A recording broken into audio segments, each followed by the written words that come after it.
নমস্কার মাননীয় দর্শকবৃন্দ।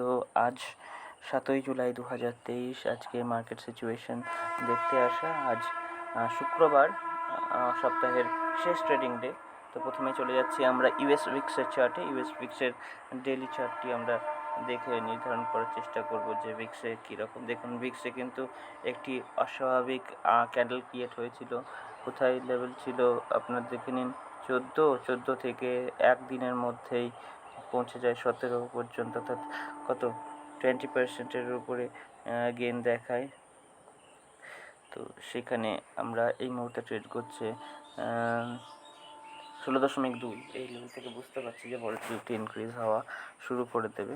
এবং দেখুন, এই লেভেলটি আমরা তো অনেকদিন ধরেই দেখছি যে এখান থেকে সাপোর্ট নিচ্ছে, তারপরে ব্রেকডাউন হওয়ার পরে এখন রেসিস্ট্যান্স নিচ্ছে। সুতরাং এখান থেকে আমরা একটি রাইজ দেখলে তখন ইকুইটি মার্কেটে প্রেশার দেখব। আর অন্যান্য ইন্ডাইসেসগুলোতেও প্রেশার দেখেছিলাম। দেখুন, ইউএস 10-year বন্ড ইল্ড পড়ে চলতে শুরু করেছে, মানে এর উপরে আরেকটি ক্লোজ দিলে, এই লেভেলের উপর অর্থাৎ 4.05-এর উপর আরেকটি ক্লোজ দিলে কিন্তু সেক্ষেত্রে আরও বিকট সম্ভাবনা দেখা দেবে। সুতরাং US 10-year bond yield, US Vicks এবার কিন্তু ইকুইটি মার্কেট থেকে অ্যালোকেশন কমানোর কথা বলছে। ইউএস অয়েল ফ্ল্যাট ট্রেড করছে, এখানে তেমন কোনো নতুন করে বিপদ সংকেত নেই। ইউএস ন্যাসড্যাক যে কারণে নিম্নগামী হয়েছে, ন্যাসড্যাক এখন ট্রেড করছে 15,086-তে। এরপরে চলে যাবে S&P 500। S&P 500 ফল দেখাচ্ছে এবং এর পতন দেখাচ্ছে। এর অন্যতম কারণ হচ্ছে যে প্রথম তিনটি ইন্ডাইসেস আমরা দেখি, সেই তিনটি ইন্ডাইসেসই বলে দেয় মার্কেটের সিচুয়েশন কেমন। ইউকে মার্কেটে অস্বাভাবিক পতন। দেখুন, উইকনেস যেখানে থাকে সেখানে কাজ করতে নেই, যেখানে উইকনেস শুরু হয়েছে সেখান থেকে একটু বেরিয়ে আসা উচিত। তারপরে যখন আবার স্ট্রেংথ রিগেইন করে, পুনরায় ফিরে পায়, সেখানে আবার প্রবেশ করা যেতে পারে একটু উঁচুতে হলেও। ট্রেডিংয়ের ক্ষেত্রে এটি মূল মন্ত্র। আর যারা ইনভেস্টার তাদের ক্ষেত্রে মূল মন্ত্র হচ্ছে যত নিচের দিকে যাবে অ্যাকুমুলেট করতে থাকো অ্যাগ্রেসিভলি। এর ফলে কি হয়? এর ফলে আমাদের অ্যাভারেজিংয়ের লেভেল কমে আসে এবং তারপরে যে একটা আপওয়ার্ড র্যালি দেয় তাতে আমাদের প্রভূত লাভ হতে থাকে। এরপর চলে যাবে ডাউ জোন্সের ক্ষেত্রেও পতন দেখা যাচ্ছে। ইন্ডিয়া উইক্সে রাইজ দেখুন, এই রেসিস্ট্যান্স লাইনটা দেখা যাক কেমনভাবে কাজ করে। এই রেজিস্ট্যান্স লাইনকে ভেদ করে উপরের দিকে চলতে শুরু করে, তাহলে তো আমরা মোটামুটি স্যাঙ্গুইন হয়ে যাব যে এরপরে মার্কেট ডামাডোল আসতে চলেছে। ইন্ডিয়া 10-year বন্ড ইল্ড এও ঊর্ধ্বমুখী।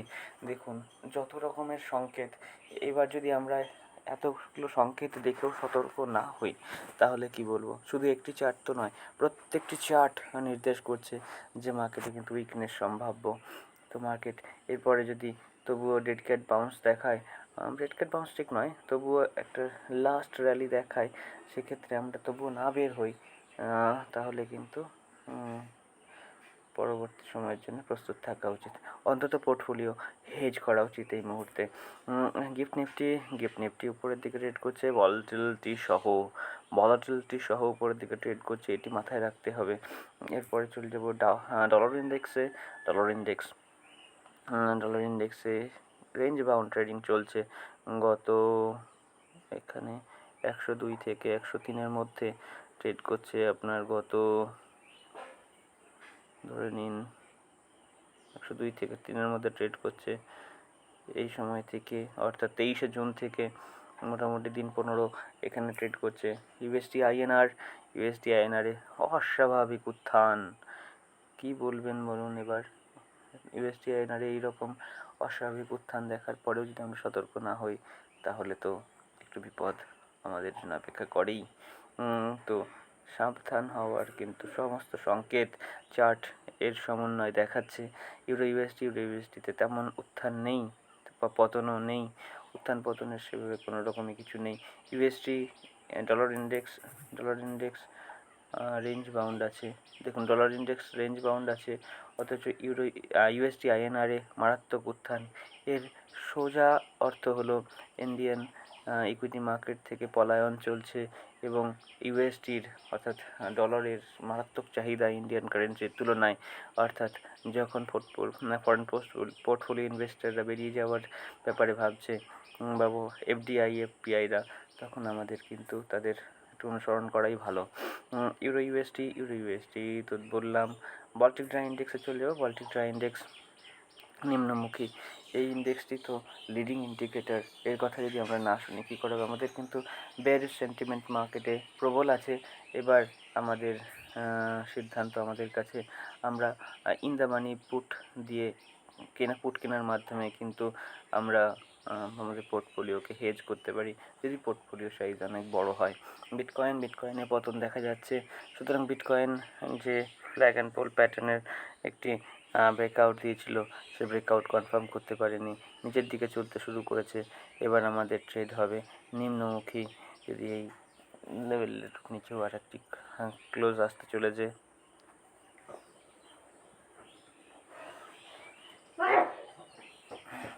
সুতরাং এখান থেকে আমাদের এই পতনের কিন্তু আমরা সাক্ষী না হওয়াই ভালো। এথেরিয়ামেও তাই সেলিং এসে গেছে। এরপরে গোল্ডের চার্টে চলে যাব। গোল্ডের চার্টে নিম্নমুখী একটি প্রবণতা দেখা যাচ্ছে। গোল্ডে সেই অর্থে তেমন কোনো সংকেত নেই, গোল্ড নিম্নমুখী আছে। কিন্তু যেহেতু ইউএসডি আইএনআর স্ট্রং হয়ে যাচ্ছে, ডলার স্ট্রং হয়ে যাচ্ছে, ভারতের মার্কেটে কিন্তু গোল্ডের দাম বাড়ছে।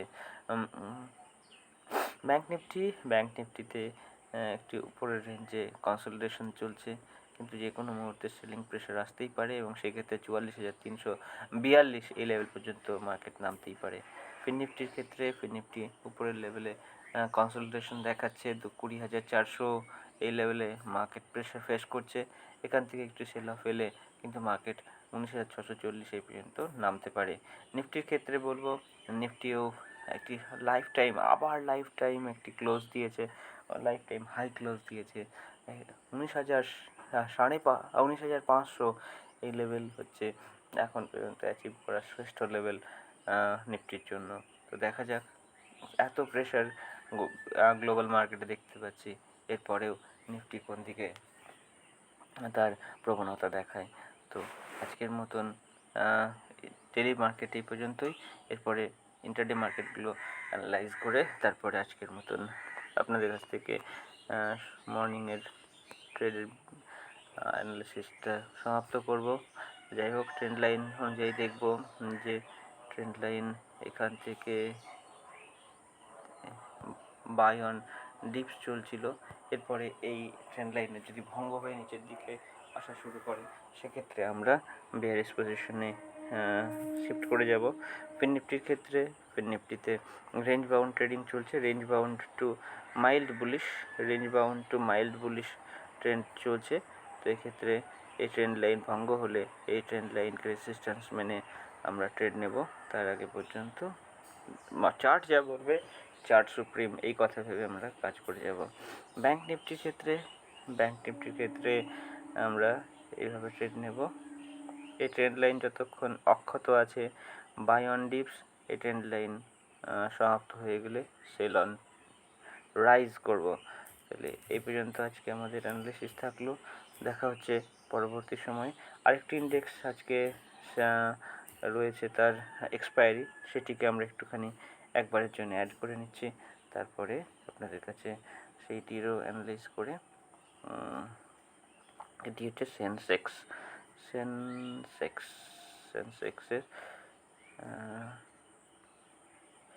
সেন্সেক্সের ফিউচার বিএস, এই কন্টিনিউয়াস ফিউচার। এই চার্ট, ইন্টারডে চার্ট অ্যাভেলেবেল নেই, ডেটা নেই। তাহলে সেন্সেক্সের ইন্ডেক্স ফিউচারের ডেটা অ্যাভেলেবেল নেই। ডেলিতে আছে বোধহয়, ডেলিতে আওয়ারলি চার্ট অ্যাভেলেবেল আছে, 30-মিনিট চার্ট অ্যাভেলেবেল আছে, 15-মিনিট চার্ট অ্যাভেলেবেল আছে। তাহলে 5 মিনিট কেন নেই? 5 মিনিট আপডেট হচ্ছে না, তাহলে আমাদের চার্ট অতটা লিকুইড হবে না নিফটি ব্যাংক নিফটির মতো। যাই হোক, তো আমাদের যা দেখতে পাচ্ছি সেন্সেক্সে কিন্তু পতন এসে গেছে। এই ইলিকুইড চার্টের এই সমস্যা যে আপনি কীভাবে ট্রেড করছে বোঝা যায় না। সেক্ষেত্রে আমরা কি করতে পারি, এই লাইন চার্টে কনভার্ট করতে পারি। দেখুন একটা বিশাল বড় বাইং এসছে, এবার তো বোঝা যাচ্ছে এই ট্রেন্ড লাইনের একটা বিশাল বড় ট্রেন্ড লাইন পতনের পর, ট্রেন্ড লাইনের ভঙ্গ হওয়ার পরে বিশাল বড় বাইং আসে। এরপরে বাই অন ডিপসি এখনও আপাতত করতে হবে, কারণ চার্ট সুপ্রিম, আমাদের পোর্টফোলিও হেজ করতে হবে, কিন্তু চার্ট যতক্ষণ পজিটিভিটি দেখাচ্ছে ততক্ষণ তো সেটা মেনেও চলতে হবে। তো আজকের সকালের আপডেট এই পর্যন্তই। দেখা হচ্ছে পরবর্তী ভিডিওতে। আমাদের চ্যানেলটি সাবস্ক্রাইব করে রাখবেন আর ভিডিওটি লাইক করে দেবেন এই অনুরোধ নিয়ে আজকের মতন বিরাম দিচ্ছি আমার ভিডিওকে। ধন্যবাদ।